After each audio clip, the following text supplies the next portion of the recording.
starting with the assignment number 2. Putting forward the first question. What is language? According to definition, in terms of computer programming, a language is a vocabulary and a set of grammatical rules for instructing a computer or computing device to perform specific tasks. There are three types. Low-level language, which is also known as machine language. It is understood by the computer as 1 and 0. Middle level language, which is also known as assembly language.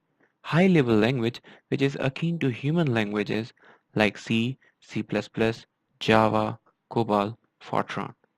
Next question, what is protocol?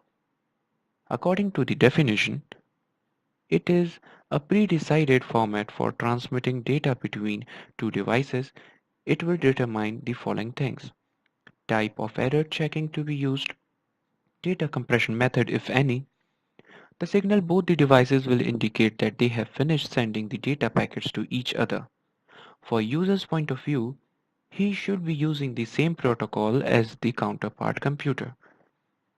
You must have seen few protocols like HTTPS, File Transfer Protocol, IPv6 like Internet Protocol, and Network Time Protocol.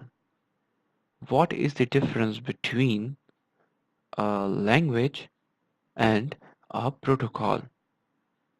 Firstly, starting with the language, it is the set of strings that are valid to make the computer understand what we mean to do. For protocol, it describes how machines communicate with each other using messages. In languages, semantics describes computations. It doesn't happen so in protocol. Rather, it works upon request-response procedure. In protocol, a connection is established between web client and web server, and they communicate to and fro. What is a computer program? It is a collection of instructions that performs a specific task when executed by a computer. A computer requires programs to function. A computer program is usually written by a computer programmer in a programming language, be it PHP or a C++ program. HTTP. You must have seen this word in the URL of your browser. It stands for the Hypertext Transfer Protocol. It is the underlying protocol used by the World Wide Web.